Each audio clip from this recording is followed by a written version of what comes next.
श्रीकृष्णाय नमः। अध्येष्यते च य इमं धर्म्यं संवादमावयोः ज्ञानयज्ञेन तेनाहमिष्टस्यामिति मे मतिः। श्रीकृष्ण अर्जुनाला सांगतात, जो हा आपला धर्म्य संवाद ही गीता श्रद्धेने वाचतो, अभ्यास करतो, त्याच्याद्वारे ज्ञानयज्ञ घडतो आणि त्या ज्ञानयज्ञाने मी पूर्णपणे पूजला जातो. या श्लोकात भगवंत सांगतात, जीवनात कितीही अडचणी असोत, कितीही गोंधळ असो, जो गीतेकडे वळतो त्याच्या अंतरंगात भगवानांचा प्रकाश झळकू लागतो. अध्येष्यते फक्त वाचणे नाही, तर अभ्यास करणे, समजून घेणे, मनाला भिडू देणे. जेव्हा आपण गीतेचा एखादा श्लोक हळूच मनात बसवतो, तेव्हा भगवानांशी थेट संवाद सुरू होतो. ही गीता म्हणजे युद्धभूमीवरील संवाद नाही, ती म्हणजे मानवाच्या आतल्या संघर्षावरचा उपाय.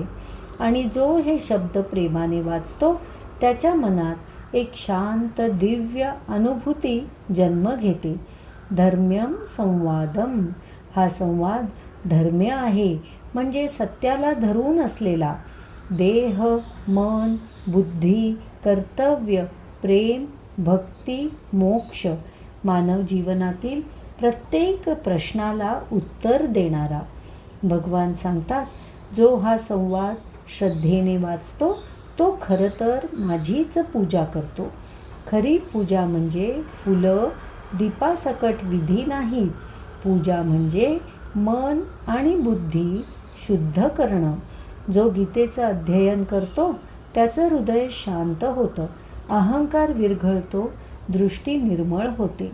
यानंतर भगवान एक अत्यंत सुंदर संकल्पना सांगतात. ज्ञानयज्ञ.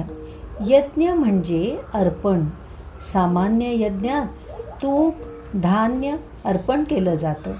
ज्ञानयज्ञात अर्पण केलं जातं अज्ञान, स्वार्थ, भीती, मत्सर आणि त्या जागी येतो प्रकाश, समत्व, शांती.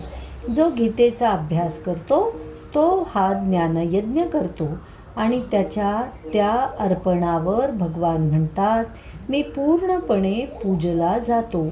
या वचनात फार मोठं रहस्य दडलं आहे. भगवंताला प्रिय होण्यासाठी मोठ्या गोष्टींची गरज नाही. फक्त मनात एक निर्मळ प्रश्न उठला की, देवा, मला तुझा मार्ग समजून घ्यायचा आहे. तेवढ्या क्षणी भगवानांचा आशीर्वाद आपल्याकडे वळतो. गीता वाचणारा प्रत्येक जीव भगवंतांचा निवडक होतो.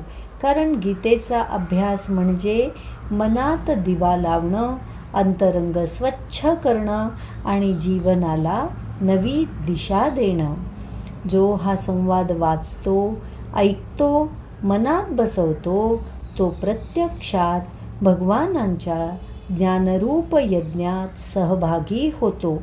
त्या यज्ञातलं प्रत्येक शब्दकण जीवनाला कृपाछाया देतात.